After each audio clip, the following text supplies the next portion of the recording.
بسم الله الرحمن الرحيم.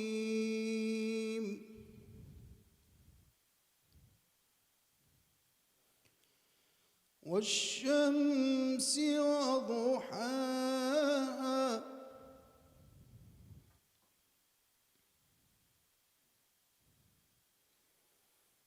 والقمر إذا تلاها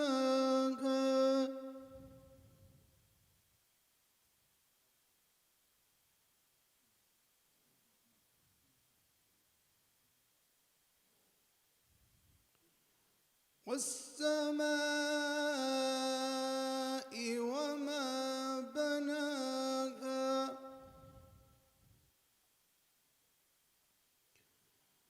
والشمس وضحاها والقمر إذا تلاها والنهار إذا جلاها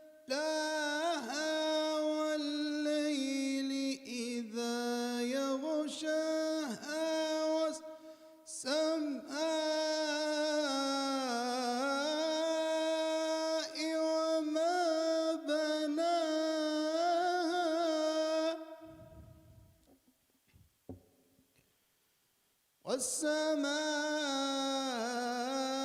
وما بناها والأرض وما طحاها ونفس وما سواها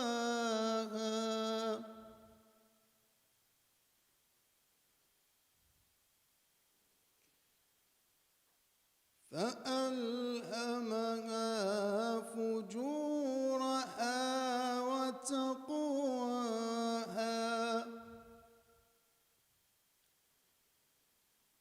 قد أفلح من زكاها وقد خاب من دساها كذبت ثمود بطغواها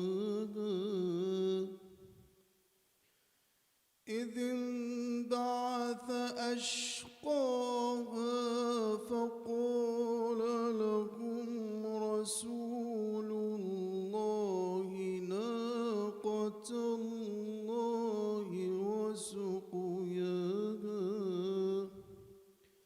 فكذبوا فعقروها فدمدم عليهم ربهم بذنبهم فسواها ولا يخاف عقباها. بسم الله الرحمن الرحيم. إنا أعطيناك الكوثر فصل لربك وانحر إن شانئك هو الأبتر. صدق الله العلي العظيم.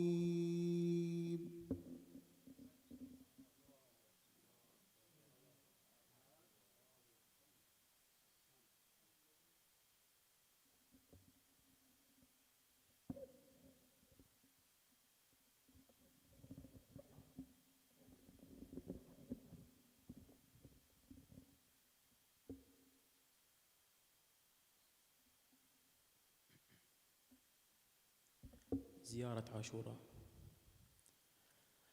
أزور سيدي ومولاي ومعتمدي ورجائي أبا عبد الله الحسين أصالة عن نفسي ونيابة عن أهلي وجميع المؤمنين والمؤمنات ونيابة عن سيدي ومولاي صاحب العصر والزمان. السلام عليك يا أبا عبد الله السلام عليك يا ابن رسول الله. السلام عليك يا ابن أمير المؤمنين وابن سيد الوصيين. السلام عليك يا ابن فاطمة سيدتي نساء العالمين. السلام عليك يا ثار الله وابن ثاره والوتر الموتور. السلام عليك وعلى الأرواح التي حلت بفنائك. عليكم مني جميعا سلام الله أبدا ما بقيت وبقي الليل والنهار. يا أبا عبد الله، لقد عظمت الرزية وجلت وعظمت المصيبة بك علينا وعلى جميع أهل الإسلام، وجلت وعظمت مصيبتك في السماوات على جميع أهل السماوات. فلعن الله أمة أسست أساس الظلم والجور عليكم أهل البيت، ولعن الله أمة دفعتكم عن مقامكم وأزالتكم عن مراتبكم التي رتبكم الله فيها، ولعن الله أمة قتلتكم، ولعن الله الممهدين لهم بالتمكين من قتالكم. برئت إلى الله وإليكم منهم ومن أشياعهم وأتباعهم وأوليائهم. يا أبا عبد الله، إني سلم لمن سالمكم، وحرب لمن حاربكم إلى يوم القيامة. ولعن الله آل زياد وآل مروان، ولعن الله بني أمية قاطبة، ولعن الله ابن مرجان، ولعن الله عمر بن سعد، ولعن الله شمرا، ولعن الله أمة أسرجت وألجمت وتنقبت لقتالك.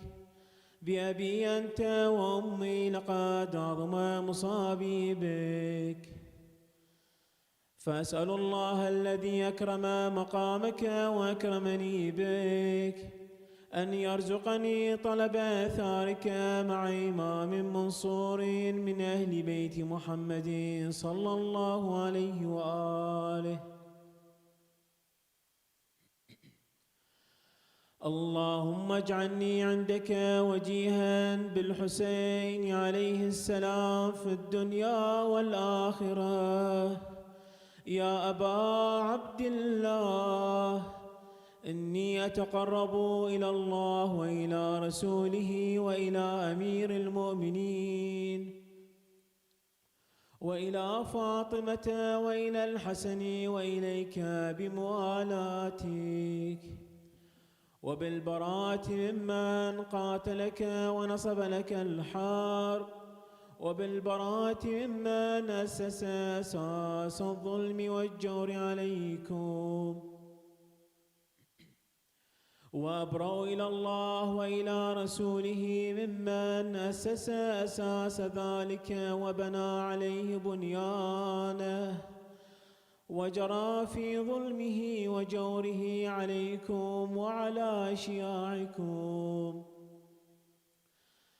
برئت إلى الله وإليكم منهم وأتقرب إلى الله ثم إليكم بموالاتكم وموالاة وليكم وبالبراءة من أعدائكم والناصبين لكم الحرب وبالبراءة من أشياعهم وأتباعهم. إني سلم لمن سالمكم وحرب لمن حاربكم وولي لمن والاكم وعدو لمن عاداكم. فأسأل الله الذي أكرمني بمعرفتكم ومعرفة أوليائكم ورزقني البراءة من أعدائكم أن يجعلني معكم في الدنيا والآخرة، وأن يثبت لي عندكم قدم صدق في الدنيا والآخرة، وأسأله أن يبلغني المقام المحمود لكم عند الله، وأن يرزقني طلب آثاري مع إمام هدى ظاهر ناطق بالحق منكم. وأسأل الله بحقكم وبالشأن الذي لكم عنده أن يعطيني بمصابي بكم أفضل ما يعطي مصابا بمصيبته، مصيبة ما أعظمها وأعظم رزيتها في الإسلام وفي جميع السماوات والأرض. اللهم اجعلني في مقامي هذا ممن تناله منك صلوات ورحمة ومغفرة. اللهم اجعل محياي محيا محمد وآل محمد، ومماتي ممات محمد وآل محمد. اللهم إن هذا يوم تبركت به بنو أمية، وابن آكلة الأكباد اللعين ابن اللعين على لسانك ولسان نبيك صلى الله عليه وآله في كل موطن وموقف وقف فيه نبيك صلى الله عليه وآله. اللهم العن أبا سفيان ومعاوية ويزيد بن معاوية، عليهم منك اللعنة أبد الآبدين. وهذا يوم فرحت به آل زياد وآل مروان بقتلهم الحسين صلوات الله عليه. اللهم فضاعف عليهم اللعن منك والعذاب الأليم. اللهم إني أتقرب إليك في هذا اليوم وفي موقفي هذا وأيام حياتي بالبراءة منهم واللعنة عليهم وبالموالاة لنبيك وآل نبيك عليه وعليهم السلام. اللهم العن أول ظالم ظلم حق محمد وآل محمد وآخر تابع له على ذلك. اللهم العن العصابة التي جاهدت الحسين وشايعت وبايعت وتابعت على قتله. اللهم العنهم جميعا. السلام عليك يا أبا عبد الله وعلى الأرواح التي حلت بفنائك. عليك مني سلام الله أبدا ما بقيت وبقي الليل والنهار، ولا جعله الله آخر العهد مني لزيارتكم. السلام على الحسين وعلى علي بن الحسين وعلى أولاد الحسين وعلى أصحاب الحسين. اللهم خص أنت أول ظالم باللعن مني، وابدأ به أولا ثم العن الثاني والثالث والرابع. اللهم العن يزيد خامسا، والعن عبيد الله بن زياد وابن مرجانة وعمر بن سعد وشمر وآل أبي سفيان وآل زياد وآل مروان إلى يوم القيامة. سجود.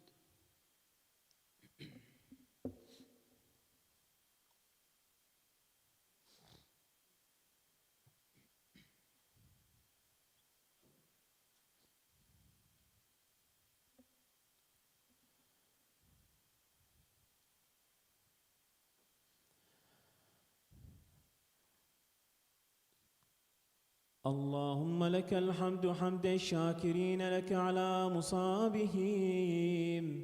الحمد لله على عظيم رزيتي. اللهم ارزقني شفاعة الحسين يوم الورود، وثبت لي قدم صدق عندك مع الحسين وأصحاب الحسين الذين بذلوا مهجهم دون الحسين عليه السلام. وصل يا رب على محمد وآله الطاهرين.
بسم الله الرحمن الرحيم. الحمد لله رب العالمين، والصلاة والسلام على أشرف الأنبياء والمرسلين سيدنا ومولانا بالقاسم محمد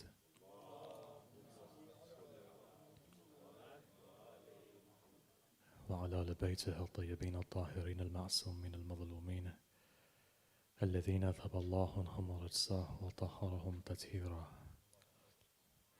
أما بعد.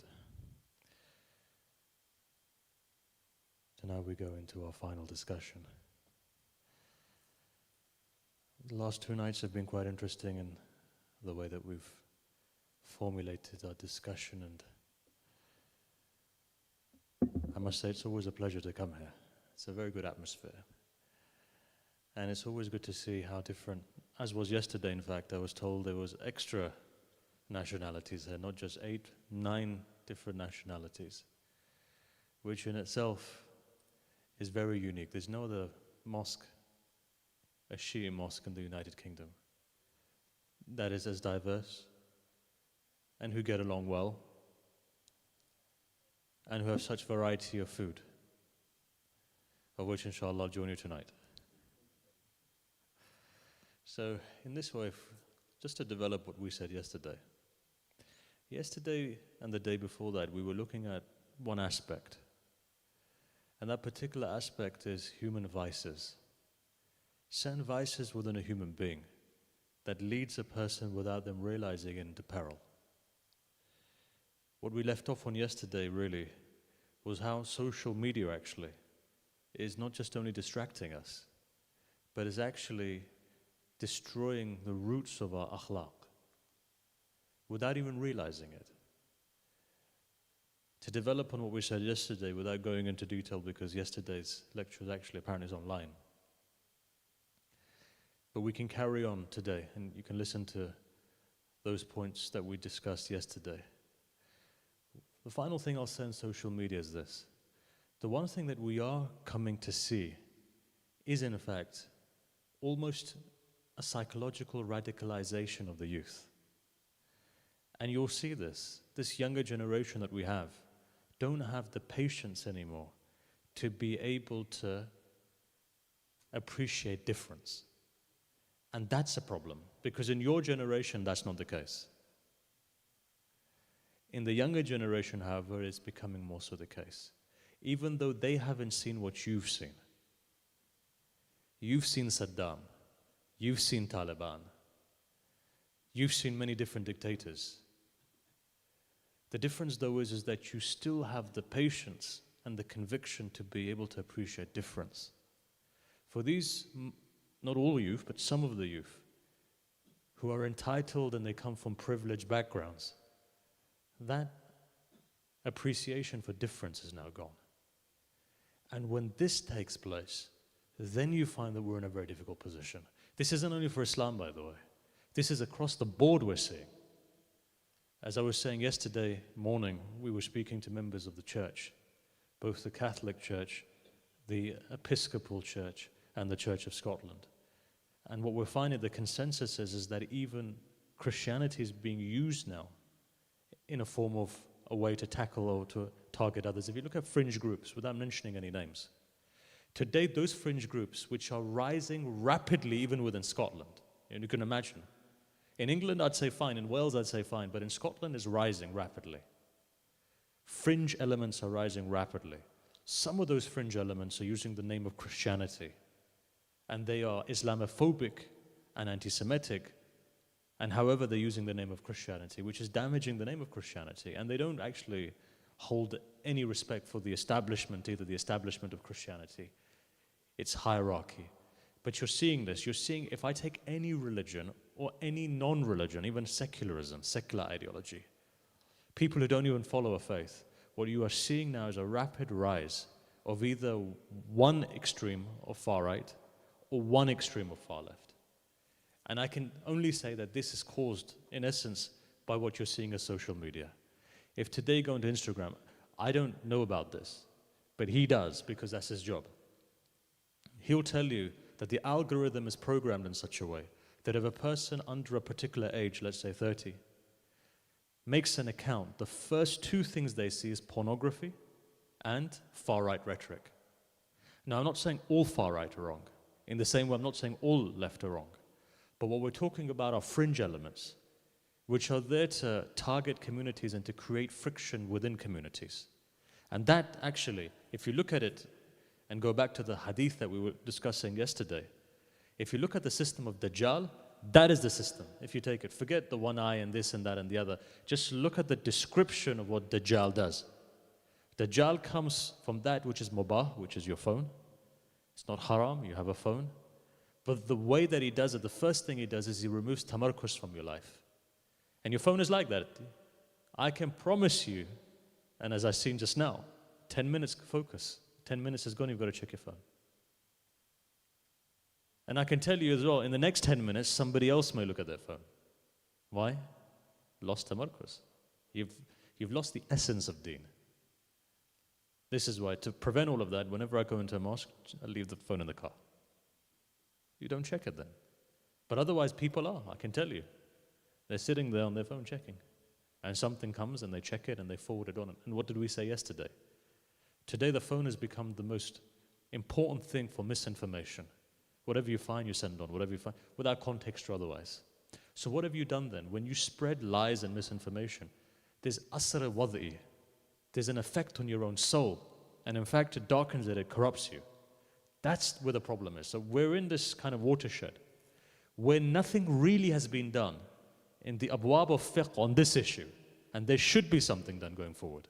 We can't survive as a community like this because there has to be some guidelines now. For example, within the Bukhari community, recently one of the leaders was telling me that it is haram for Buharis now under the age of 13 to have a mobile phone. That's powerful. You know why? Because they've understood and they've recognized there's a problem. And so what they're doing is they're safeguarding their children. We need something like that. Otherwise, you cannot control what your children are doing. When you have a mobile phone, there is no control. You could put all the parental controls, but look, parental controls doesn't necessarily mean that it is in line with the akhlaq of Ala Muhammad.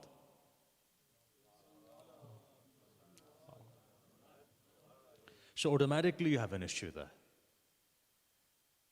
Hence, today it is more difficult to follow the pathway than it was maybe 1400 years ago. Imagine if 1400 years ago there were people around the vicinity of the Prophet who, when the Prophet cut his hair, they would grab strands of his hair. The moment he dies, within 3 days of his death, look at what they go and do. Right? Within 3 days, some of them, not all of them. Why? It's like when me and you go on ziyarah. When you're standing in front of Sayyid al-Shuhada, you'll read tahajjud. You'll have to read your prayers. Try not to gossip, try not to backbite. But the minute you take the flight out, I always say, the minute you get to Istanbul and you take that chicken burger, all of your spirituality goes. And then the ghiba and the tu'ma, everything begins from then onwards. Why? As long as you're in the shadow of the Imam, you're protected. Why? Because actual wilayah hasn't gone into your heart. Ma'rifah hasn't gone into your heart. Ilm has. Ilm says lying is haram. No ma'rifah though. Because you have no ma'rifah, you'll lie. Same with shaitan. Shaitan is the same thing. He has ilm of everything. And everything, and it goes on as ilm does. In terms of the physical world and all the side effects of all the sins, he knows it. But there's no ma'rifah. And that's where the problem lies. Shaitan's downfall is his arrogance. But all of our downfall will be the same as well. Shaitan knows you better than you know yourself because he's seen your father and he knows all your difficulties of your father. He knows the difficulties of your grandfather. Allah has hidden your uyub. Shaitan knows all of your ancestors' uyub. Am I saying something wrong? Your great-grandfather, your great-great-grandfather, the one you look up to. You look up to, so let's say you look up to your grandfather. You think he's pious, everything else. Allah has made him pious. But those sins that your grandfather may have committed, shaitan knows them. So shaitan knows your DNA. And he knows your spiritual DNA. And in fact, because he's seen the last 5,000 years, 6, 7, 10,000 years of humanity, he knows your children's DNA and your grandchildren's DNA and your great-grandchildren's DNA who have not come into this world yet. Because I don't think there's anyone here who's got great-grandchildren. So by the time your great-grandchildren come into the world, guess what? Shaitan knows, even from now, the potential of what their capacity is to sin. So now you understand. Uduwwun mubin. Now what do you do in that situation? Honestly, it's a question, right? What do you do? You have to have some kind of fortress to protect you. There has to be some lutf of Allah to protect you.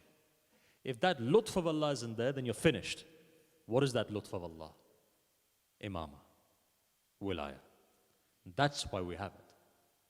Otherwise, if I was another denomination, I said, well, I could directly speak to Allah. All right, speak to Allah, let's see. Speak to Allah. Ask Allah. We're not talking about speaking to Allah and not asking. Yes, every human being needs to speak to Allah. You pray 5 times a day, you speak to Allah. Right? You pray 5, you're speaking to Allah. You do dua, you're speaking to Allah.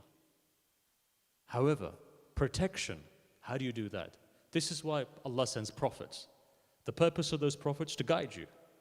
Otherwise, Allah could have sent a book at the very beginning and said, right, guide yourselves. No, you need tadhakkur. You need somebody who's an example to you. There has to be an example there who is perfect. So when people talk about Rasulullah, does he commit a sin? If Rasulullah committed a sin, he wouldn't be a perfect person. He wouldn't be a perfect example. If Rasulullah didn't have the knowledge, if his knowledge was restricted, he wouldn't be able to guide people. If Einstein came to him and said, Ya Rasulullah, I have more knowledge than you, then what happens? There's a big problem there. So there has to be some form of ilm al-ladunni there. That whenever the Imam or the Prophet wants something, the message comes immediately. And this is exactly the same when it comes to the successor of the Prophet. How is it possible, the term Khalifa, look at the term itself. How is it possible you have a naqis Khalifa? The Khalifa has to be something. If you're Khalifa to Rasul, what does that mean? You have to be like the Prophet somehow. And this is why our argument is very strong. Forget everything and put it to one side. If you look at Fakhr Razi, even he will say, if you look at Alusi, even Alusi will say, a person who doesn't like Shias, by the way. Ruhul Ma'ani is a very solid tafsir. Alusi writes it, he doesn't like Shias, but the tafsir is solid. Look at who the nafs of the Prophet is. In Ay Mubahila, when Allah says, وَأَنفُسَنَا وَأَنفُسَكُمْ, here in the brackets it says, nafs of Rasulullah is Ali. If the nafs of the Prophet is there, then nobody else has the haqq. Just logically understand that. If the nafs of the Prophet is there, it means that he is exactly what the Prophet is. Hence he's the nafs of the Prophet. The emphasis is there. If you look at go into hadith though. Hadith al-Thaqalain. Look at, إِنِّي تَارَكُمْ فِيكُمْ الثَّقَلَيْنِ كِتَابُ اللَّهِ وَأَتُتِي أَهْلِ بَيْتِي. Right? 2 equally weighty things. 2 equally weighty things. Right? You know the translation. But do you know the implication of what you're saying? The 11 chains in Bukhari on this. Prophet says, Quran and my family. He doesn't say my wives actually, itrati, ahl bayti. So he specified who they are. 2 things. Quran, Ahlul Bayt. Right. Equally weighty. What does that mean? Is Quran naqis? Is Ahlul Bayt naqis? How can you say Ahlul Bayt is naqis then? They're not equally weighty, they're not thaqalain then. Does Quran commit a sin? Does Quran have ilm? Is Quran holy? Let me ask you, as a Muslim, if you don't believe in the Quran, then what? Same hukum applies the other way. Same hukum does. Zahiran, it could be something else. Al-Zahir, everybody is a Muslim.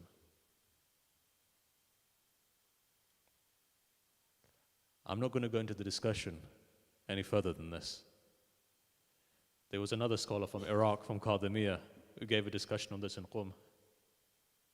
You can go and listen to his lectures if you want on this, without mentioning any names. But it's enough because it then becomes political. But if you look at it, we have fatwa actually. If you go into our books and discussions, and you'll see a person who disrespects Ahlul Bayt or reduces the maqam of Ahlul Bayt. So 2 equally weighty things. Right? I'm not saying anything wrong, am I? The hadith is in front of you. The specification has been given. You know Rasulullah is not talking about his wives. He's talking about his progeny. So with this in mind, we have something that Allah has left for us, which protects us when it comes to shaitan. One is the Quran, and one is Ahlul Bayt. If you leave one, you're incomplete. Quran should be there. Ahlul Bayt should be there. Where do you come and understand Ahlul Bayt? Honestly. In this day and age when people are talking about all sorts of things, there's all sorts of shak on what Ahlul Bayt are. Some people will turn around and say Ahlul Bayt are not ma'soom. Some people say they're not mansus min Allah. Somebody say they don't have ilm al-ladunni. In this situation, what do you do? In this situation, very simply, Go to the ziyarah literature that we have. Ziyarat al-Yasin, for example. It is there.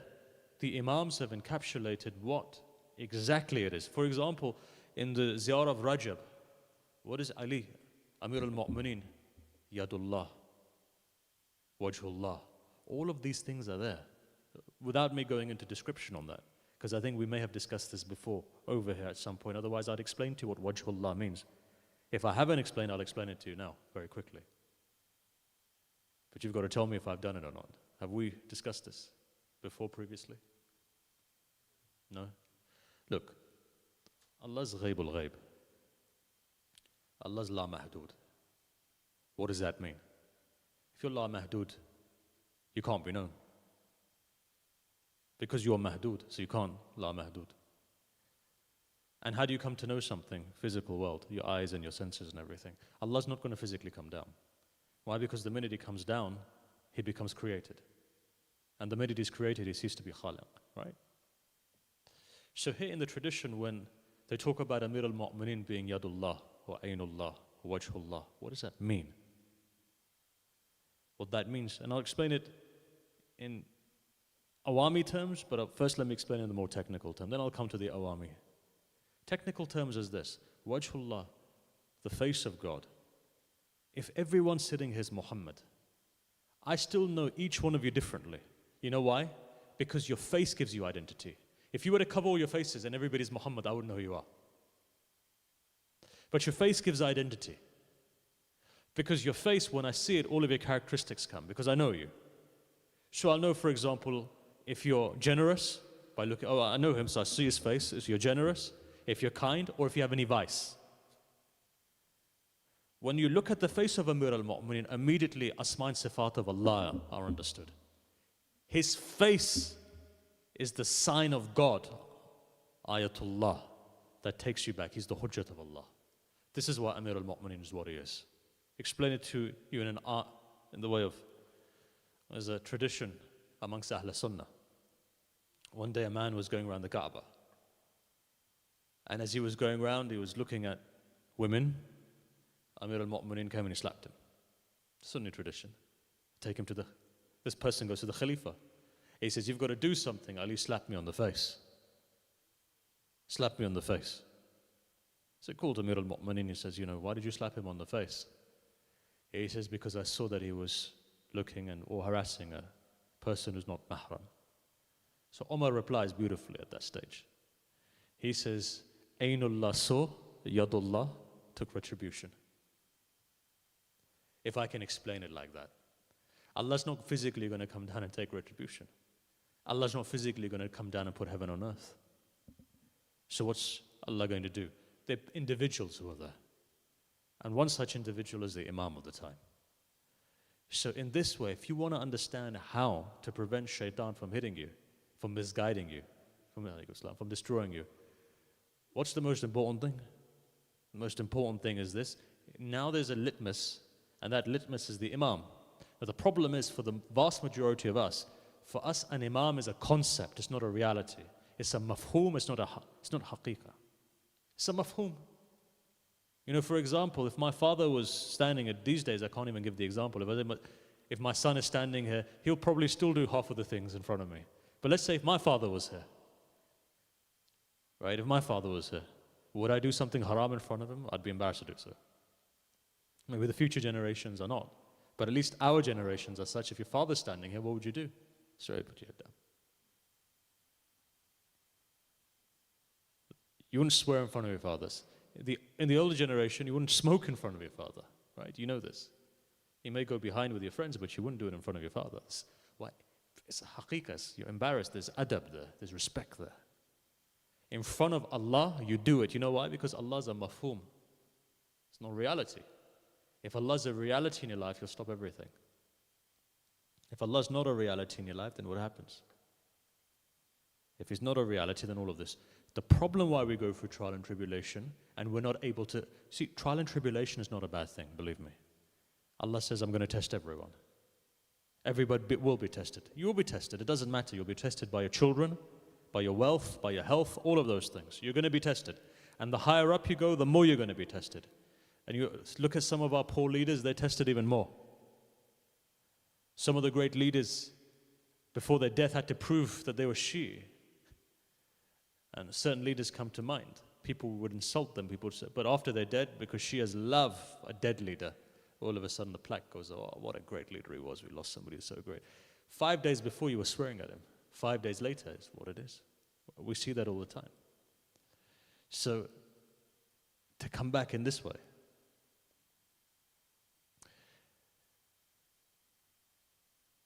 as I was saying, trial and tribulation is in everybody's life. Sayyidah Zainab faced it. Masa'ib. If people who are pious are not meant to face trial and tribulation, then look at the masa'ib she had.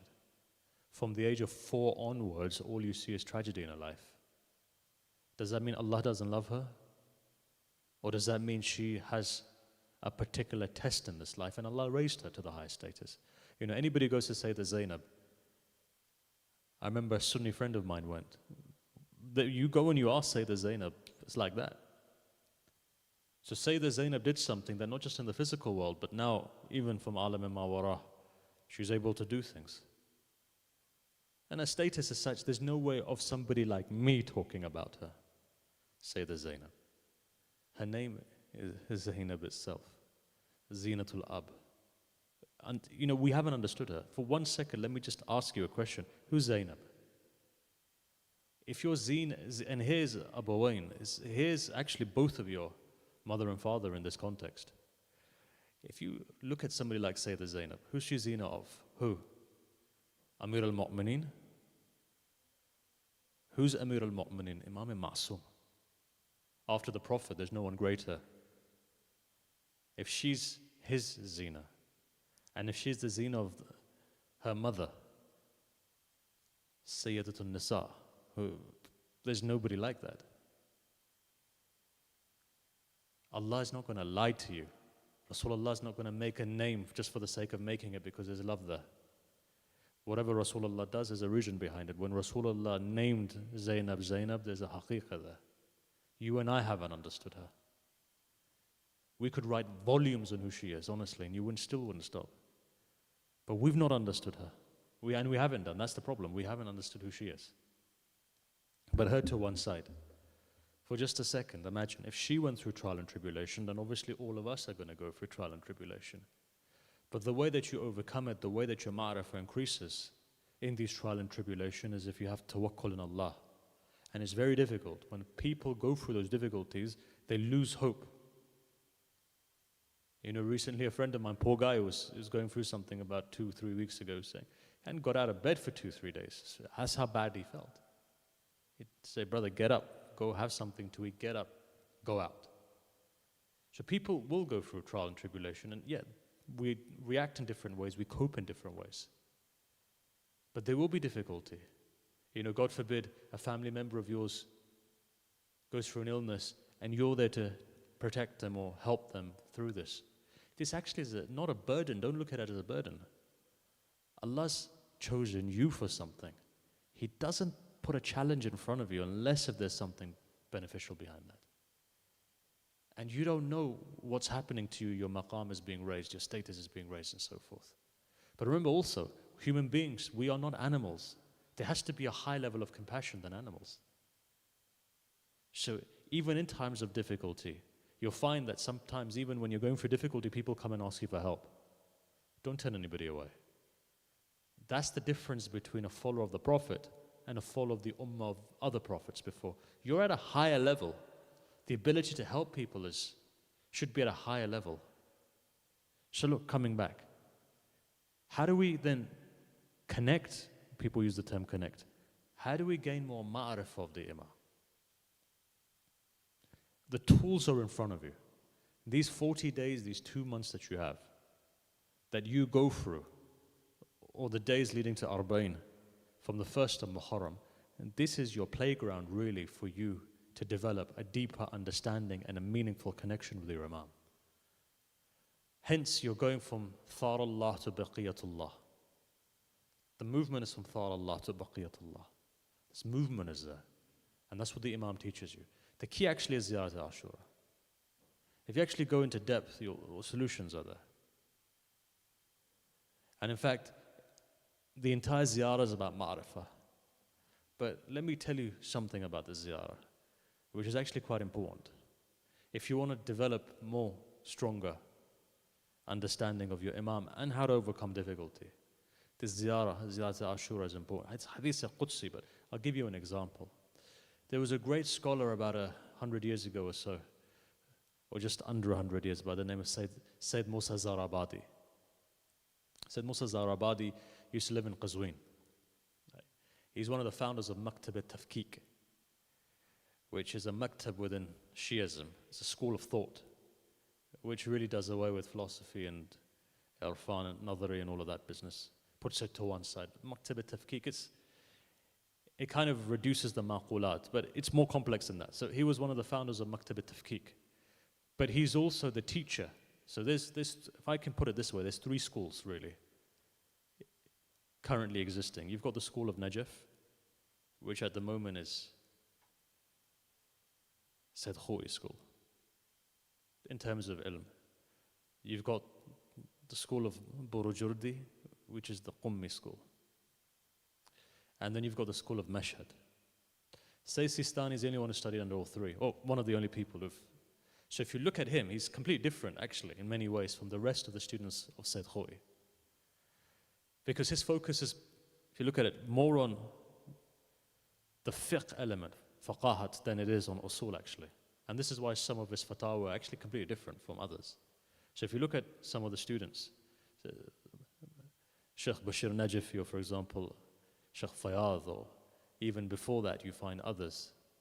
Some of the majority of the fatwa actually in line, in one particular. You find that Sayyid Sistani's is a bit different. And if you notice, whenever he asks you to refer to somebody, he actually asks you to refer to Jubairi Zanjani. Because Jubairi Zanjani also studied under Ayatollah Burujurdi. So he's actually passed and covered three different schools of thought. In the same way, in the school of Irfan, there's three different schools of thought as well. One is the Najaf school of thought, which actually goes back to Sayyid Murtada Kashmiri, right? The Sayyid Murtada Kashmiri, not the great-grandfather of the one who's alive at the moment. That school is really the school of Najaf's Irfan Amali. Later on, the school became, and even today, even though Sayyid Ali Qadi is buried there, but the school is not the school. Traditionally wasn't the school of Sayyid Qadi. Sayyid Qadi in his lifetime used to stone his house and everything else. It's only later on, and in the recent 30, 40 years or so, that the name has become more prominent of Sayyid Qadi. The school of Sayyid Qadi is famous in Qum, for example. But then you have the school of Mashhad as well. And the school of Mashhad and the school of Isfahan are aligned. That school really goes back to somebody like either Nuqodik Isfahani or Sayyid Musa Zarabadi. Sayyid Musa Zarabadi had two students, Sheikh Hashim Qazwini and Sheikh Mujtaba Qazwini, both of whom are the teachers of Sayyid Sistani. So that's the silsila back. Sayyid Musa Zarabadi was Sahib Karamat. He died at 60 years old, 59, 60, so many of you wouldn't know him. But the ability that he had was probably much more than all the other Urafa. In fact, they say that his son would say that my father, if not the same amount, but even more than Sayyid Mahdi Bahrul Ulum, has met the 12th Imam. So his son, who was living until recently, Sayyid Jalil and Sayyid Khalil. So one of the sons actually didn't want to become an alim. Didn't want to become an alim. So just before his father died, he said, look, if you teach me, I'll become an alim. He says, fine, I'll teach you. So they asked him, they said, after your father died, you were only 6 or 7 months in. How comes you became what you became? He said, because the day my father died and we buried him, the next day his soul would come back and teach me until I got to where I needed to get to. That's Sayyid Musa Zarabadi. So there's a story of him actually, which is quite interesting. The Shah, not the second one, the first Shah, Reza Shah. You know the time when he was banning the hijab and everything else that you had, this kind of secularization, because it was in the same time as Ataturk was doing it in Turkey, the same thing. You find that the Shah, the first one. So at the time he gave the hukum to go and round up all the ulama. So he sent one of his generals to Qazwin. Now I heard this directly from Ayatollah Bahjat's eldest son. He said that he rounded everybody up and he said, go to Qazwin and round up the ulama of Qazwin. So one of them said, you've got to go to the house of Sayyid Musa Zarabadi. So this general who was going had a little bit of ma'rif. I understood, this alim is a great alim. And he has some karamat that could be contentious, it could be problematic. He knocked on the door, said, Musa opens the door. Doesn't say anything, he says, why don't you come inside? Both of them were sitting down. The general didn't have the guts, the haiba was such to say something that I'm here to arrest you. So both of them are sitting down. Chai comes, so drink the chai. So he drank the chai. Again, both of them were silent. So Sayyid Musa Zarabadi goes, do you see the bird? Said to the general, you see the bird on the tree? He said, yes. He said, do you think we could capture it? The guy started to smile. And then he started to laugh. He says, to go on the tree and grab it. I'm sitting with you. He's indicating that I'm here to arrest you. He said, no, I'm not talking about physically. From your mind, just capture the image of the bird. And keep on looking up. He captured it. So Musa drew a bird. He says, give me a pencil and paper, drew a bird. In the belly of the bird, he wrote some huruf. Then he took scissors. He says, keep on watching. He cut the bird, the picture of the bird. He says, now look. He looked. The head of the actual bird fell from the tree it fell. He says, tell your Shah, we know this as well. So the guy ran, phoned up Tehran. He said, listen, whatever you do, don't arrest this guy. And they didn't touch him after that, said Musa Zarabadi. There's also another famous story of his. Now that we're on it, I might as well tell you. Ayatollah Abdul Qaim al-Shushtari, who's passed away last year. I heard this from him.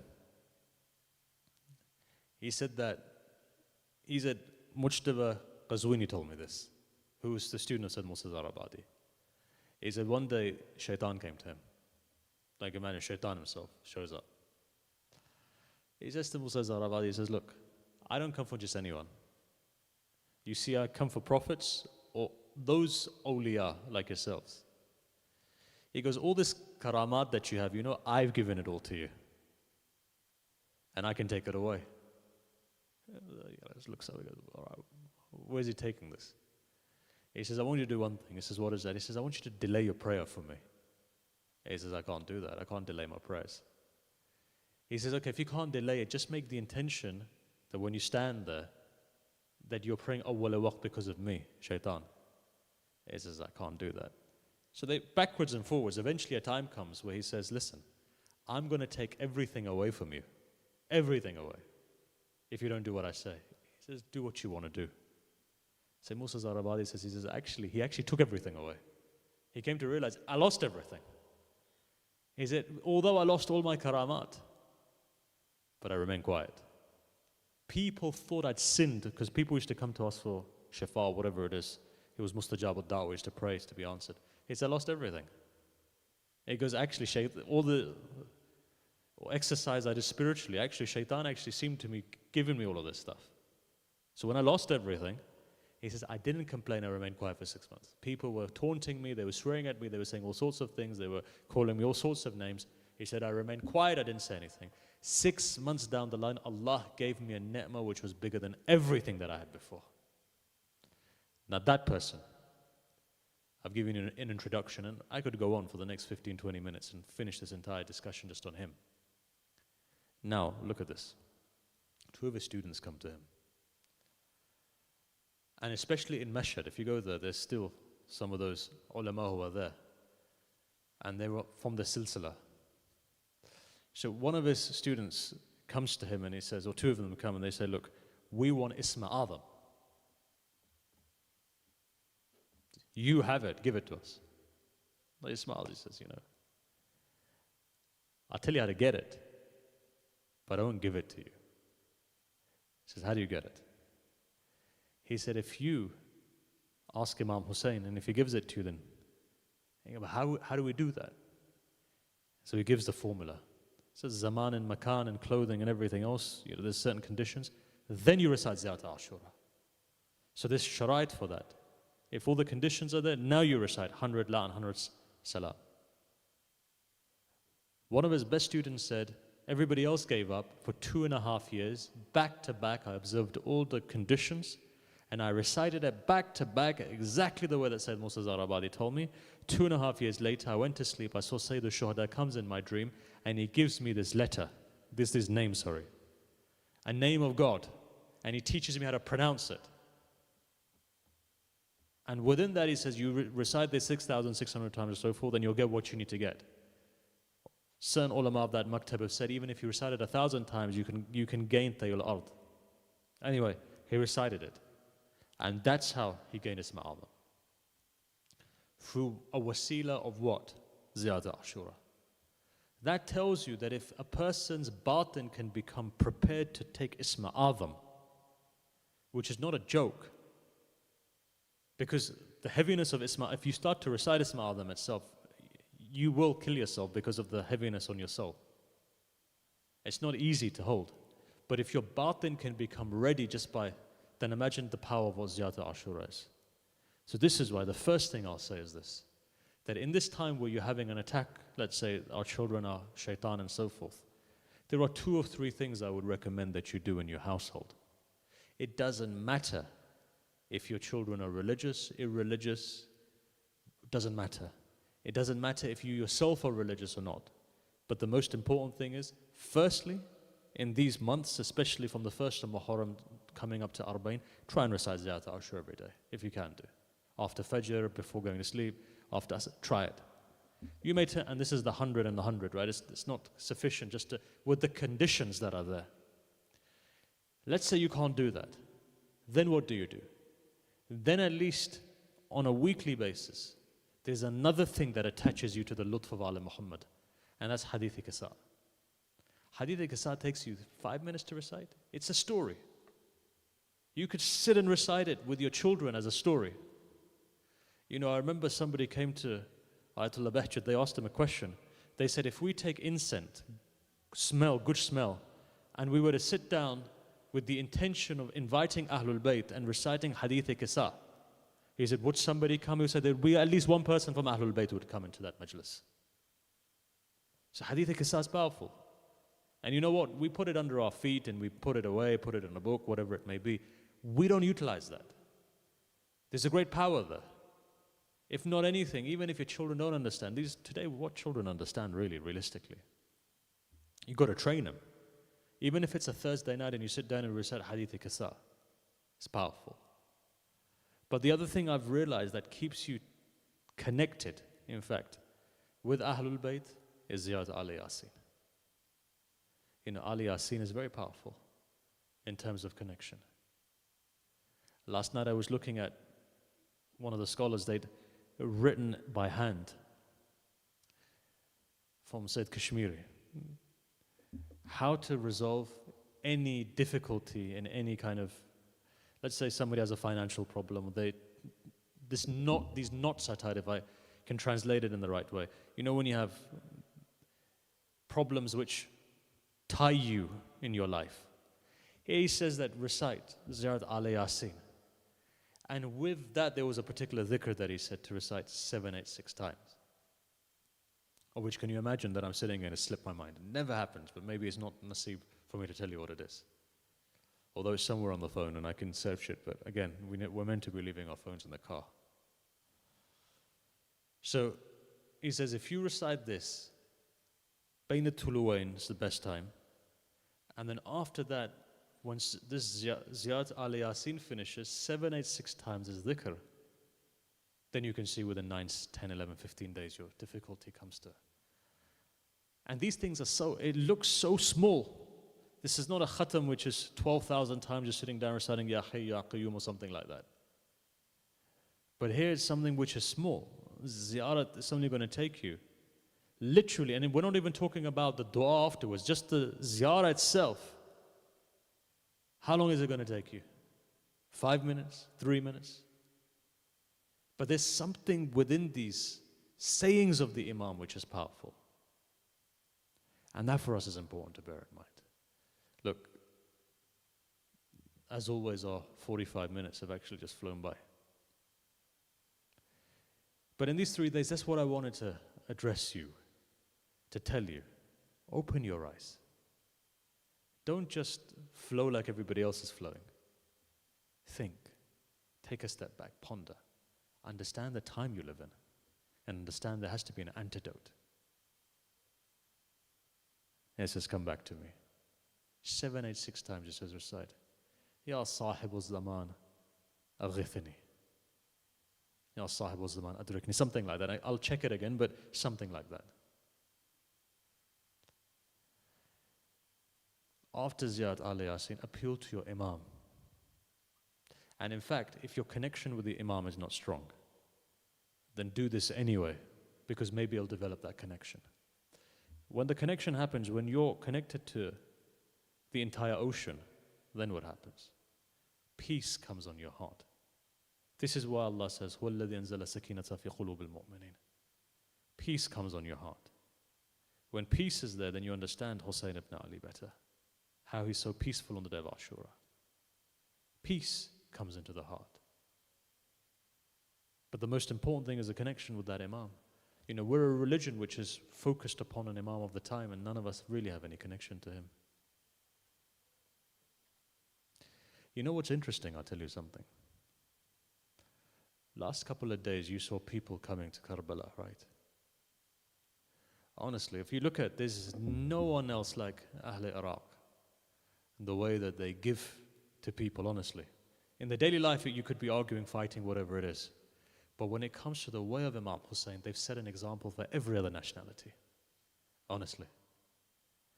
80 kilometers of the biggest restaurant that you'll ever see.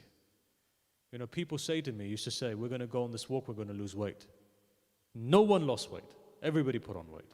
Well, you walk, somebody has water, they give it to you. Somebody has whatever they can afford. You know, there's two stories I want to say. One that happened to me when I was listening to.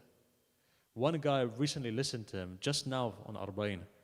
He said that I came into one of the mawqibs, I was standing somewhere.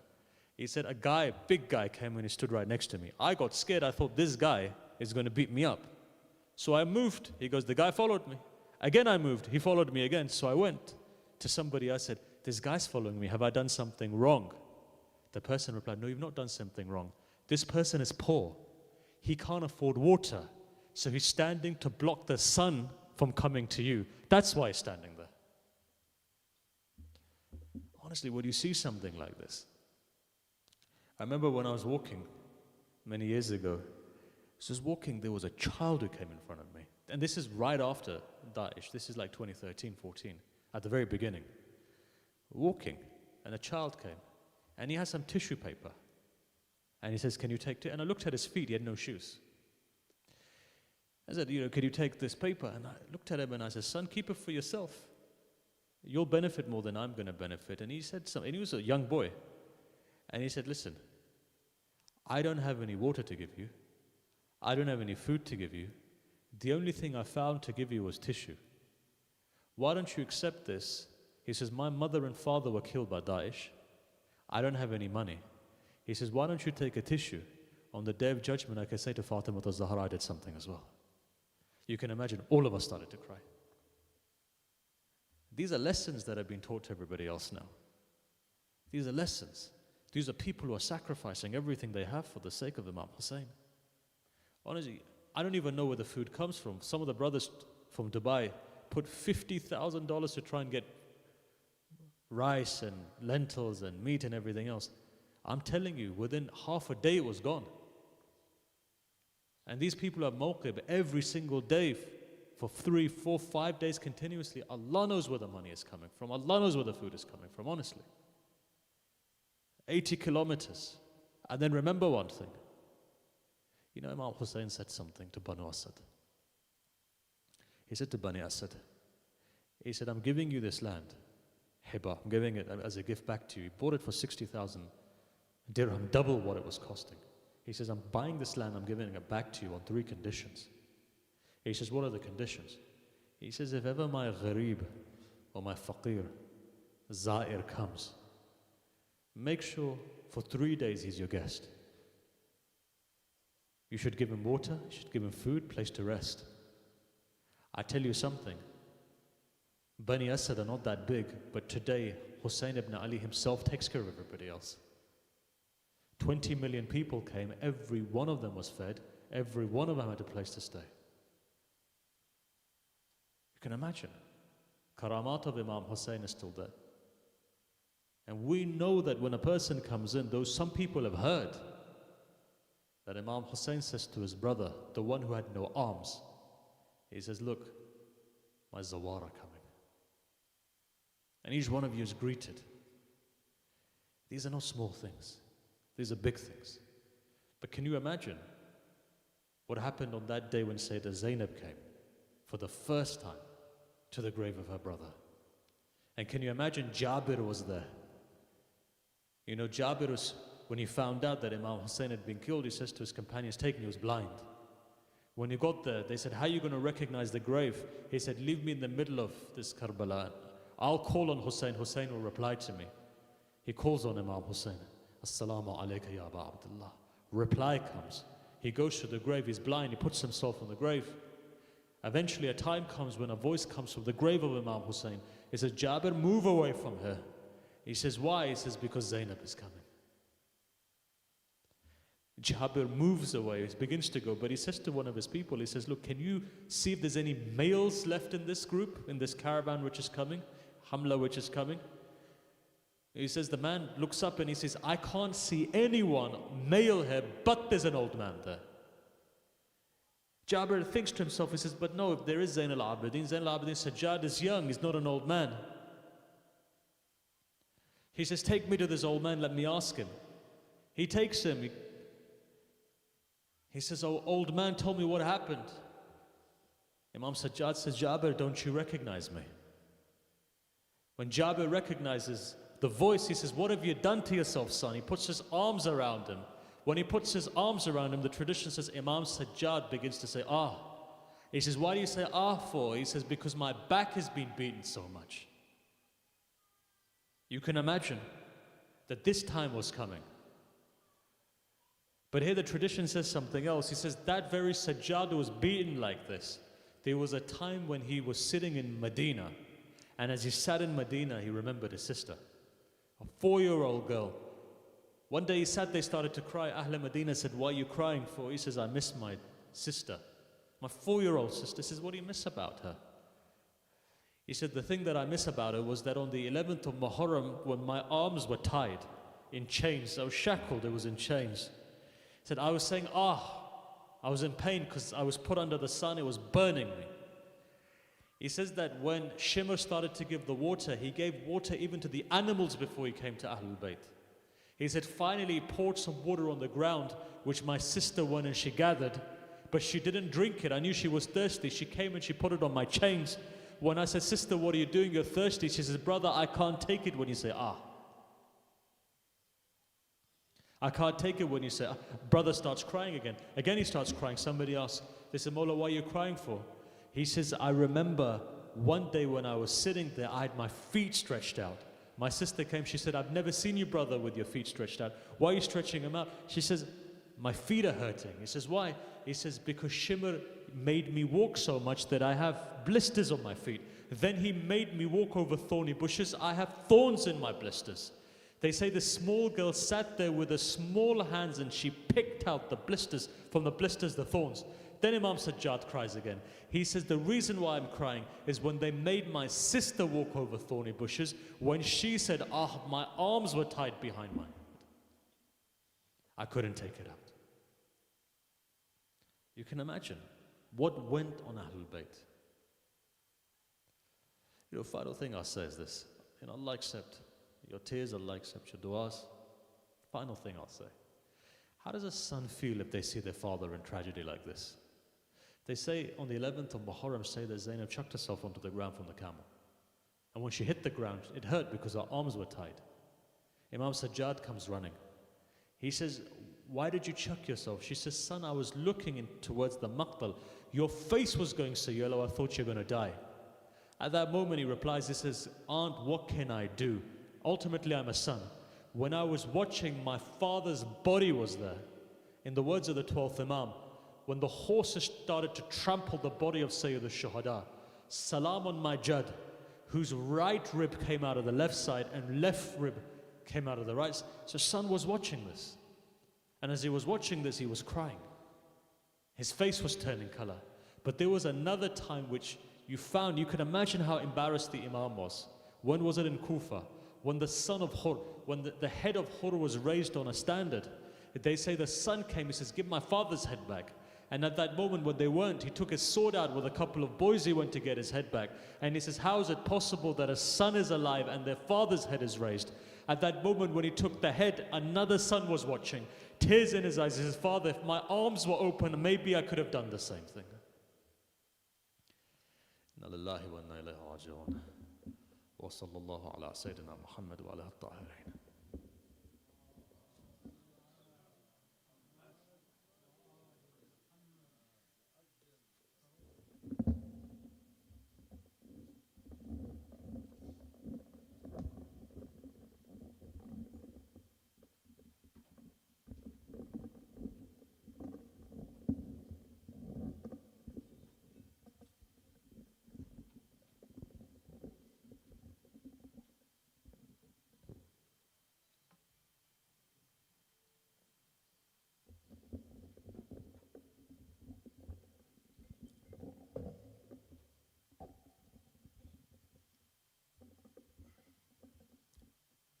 Could you please stand up and come forward, please? Thank you.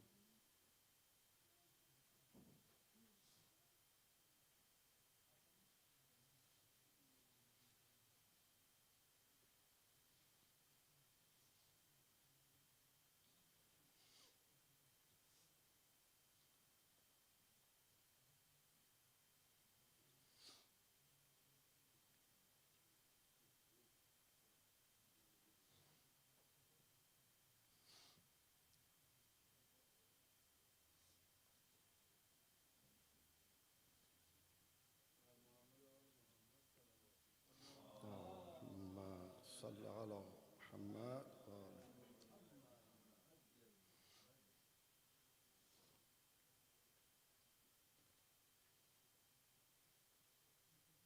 صلوات على محمد وآل محمد.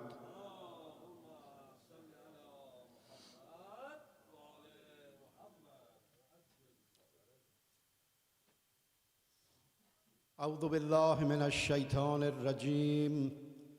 بسم الله الرحمن الرحيم.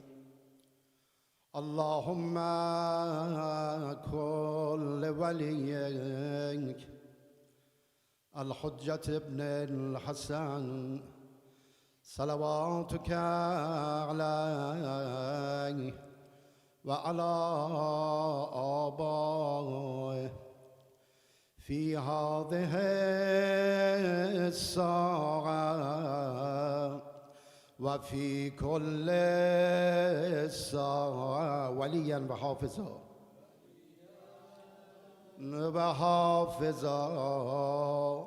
وقائدا وناصرا ودليلا وعينا حتى تسكنه أرضك طوعا وتمتعه فيها طويلا برحمتك يا أرحم الراحمين. صلوات.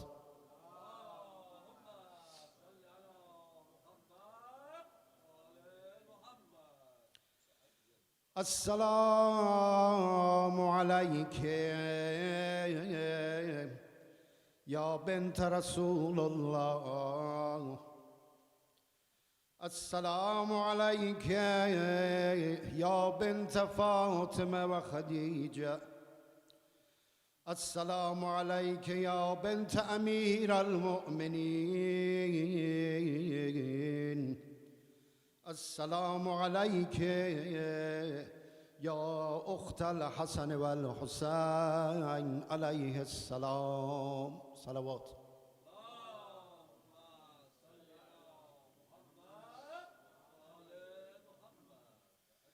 به عشق مادر تو سینه میزنیم یا حسین. به عشق مادر تو سینه میزنیم یا حسین. السلام علی الحسین و علی علی ابن الحسین وعلى أولاد الحسين وعلى أصحاب الحسين السلام على الحسين وعلى علي بن الحسين وعلى أولاد الحسين وعلى أصحاب الحسين. Everybody, السلام على الحسين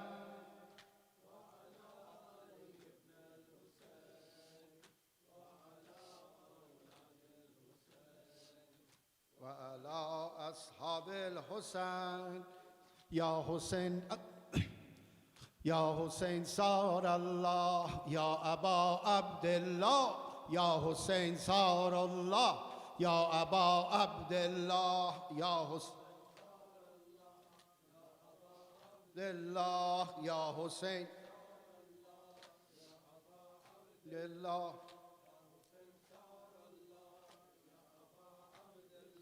بر کشتگان نینوا اربعین آمد اربعین آمد بر کشتگان نینوا اربعین آمد اربعین آمد آل پیمبر کربلا دل غمین آمد دل غمین آمد جانم حسین جان ای جان جانان جانم حسین جان ای نه جانان من زینبم املر یوروب ای شاه ابرار ای شاه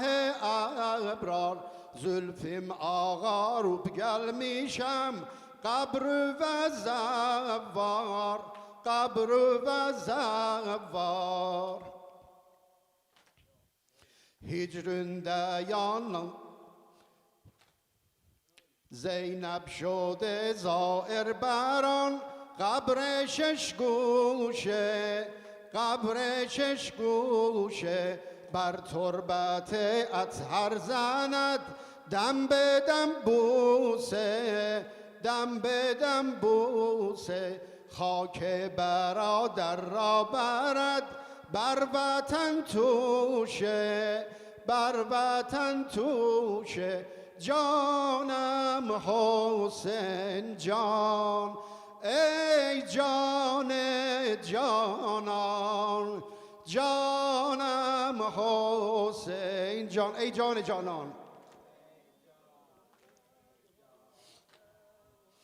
یک سو نشسته دل غمین یک سو نشسته دل غمین حجت داور حجت داور یک سو نشسته خون جگر لیلی مزتر لیلی مزتر سوی دگر دارد عزا مادر اصغر مادر اصغر جانم حسین جان ای جان جانان جانم حسین جان ای جان جانان یا حسین صار الله یا ابا عبدالله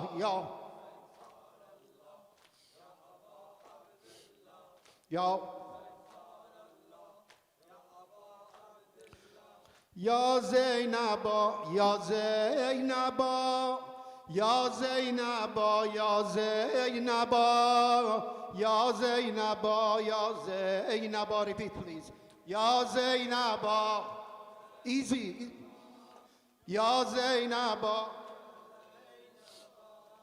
یا زینبا یا زینبا من زینبم وفالیم من زینبم وفالیم Medine'nin maraliyam azgalur ruhim ayrıla Hüseyin'ime azaliyam حسینی من از عالیام یا زینبا یا زینبا یا زینبا یا زینبا یا زینبا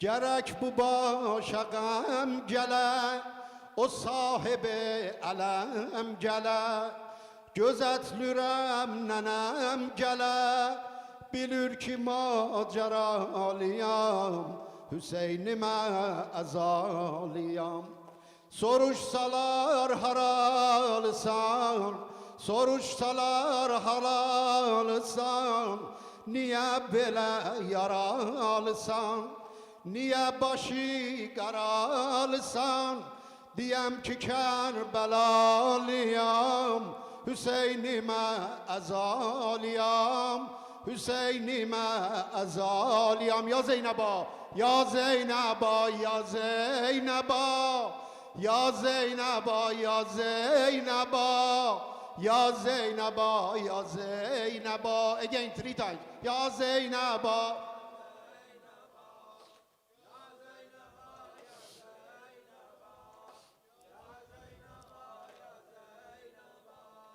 من زینبم وفالیم مدینه مرالیم من زینب مرفالیم من زینبم وفالیم مدینه مرالیم ازگار روح مایرلا ازگار روح مایرلا حسین ما ازالیم حسین ما ازالیم یا زینبا یا زینبا یا زینبا یا زینبا یا زینب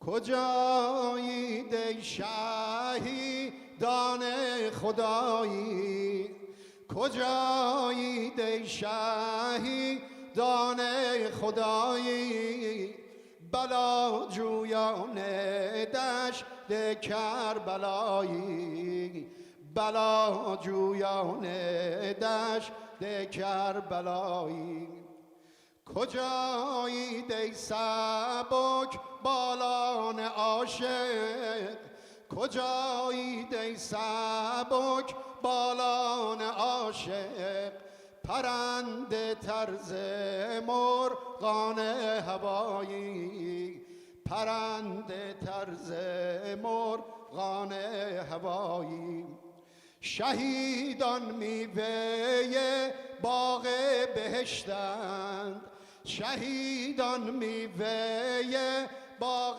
بهشتند وصیت نامه را با خون نوشتند وصیت نامه را خون نوشتند شهیدان زنده اند شهیدان زنده اند شهیدان زنده اند به خون آغشته اند به خون آغشته اند کجایید ای شهیدان خدایی کجایید ای شهیدان خدایی بلا جویان دشت کربلایی بلا جویان دشت کربلایی شهیدان زنده اند شهیدان زنده اند به خون غلطیده اند به خون غلطیده اند شهیدان زنده اند الله اکبر به خون آغشته اند الله اکبر به خون آغشته اند الله اکبر. صلوات علی محمد و آل محمد.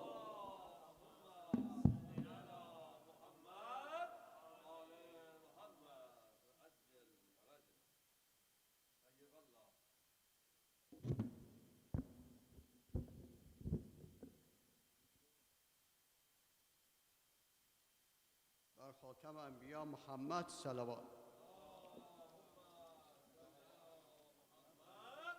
و آل محمد. Thank you, brothers and sisters, for attending the last night of Arbaeen. Tonight, Zainab alayhi salam coming by saying, Wa Husayna for the first time for pilgrim. We repeat that. Wa Husayna, Wa Husayna is easy.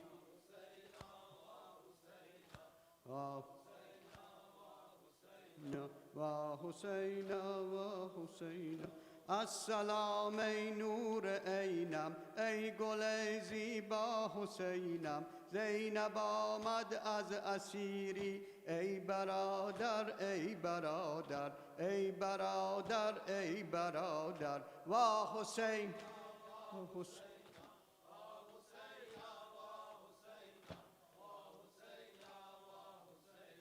و حسینا یا حسینا. آمدم از شام غم جان حسین بنگر مرا. آمدم از شام غم جان حسین بنگر مرا. تا بگویم شرح مظلومی گلهای تو را. تا بگویم شرح مظلومی گلهای تو را. تا بگویم از خرابه از رقیه ای حسین. تا بگویم از خرابه از رقیه ای حسین. پای زخمی را دهم اینک نشانت یا حسین. پای زخمی را دهم اینک نشانت ای حسین.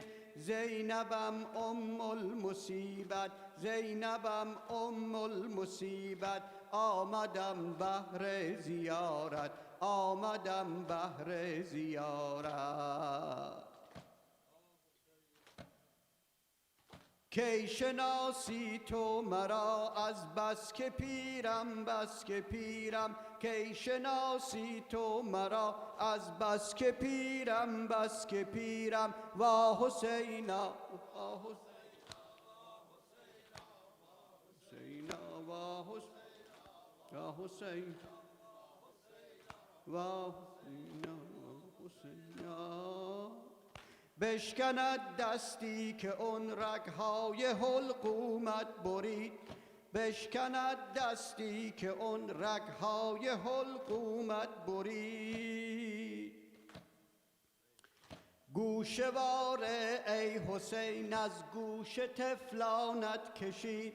گوشواره ای حسین از گوش طفلانت کشید.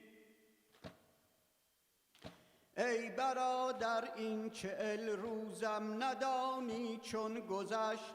ای برادر این 40 روزم ندانی چون گذشت. شب روزم در کنار نیزه پرخون گذشت. شب روزم در کنار نیزه پرخون گذشت. کن دعا زینب بمیرد بعد تو ماتم نگیرد. کن دعا زینب بمیرد بعد تو ماتم نگیرد. ای برادر خیز و بنگر ای برادر حسین و حسینا و حسینا و حسینا و حسینا و حسینا و حسینا و حسین و حسین. ای برادر گویم اینک شرح هجران تو را. ای برادر گویم اینک شرح هجران تو را. اربعینت شد دوباره آمدم من قتلگاه. اربعینت شد دوباره آمدم من قتلگاه. از خراب بی رقیه آمدم تا کربلا از خراب بی رقیه آمدم تا کربلا زینبت شرمنده است زینبت شرمنده است اینک ببخشا تو مرا اینک ببخشا تو مرا و حسین و حسین و حسین و حسین و حسین حسین عطر خاک کربلایت ای حسین دل میبرد عطر خاک کربلایت ای حسین دل میبرد کشتی غمهای این دل را به ساحل میبرد کشتی غمهای این دل را به ساحل میبرد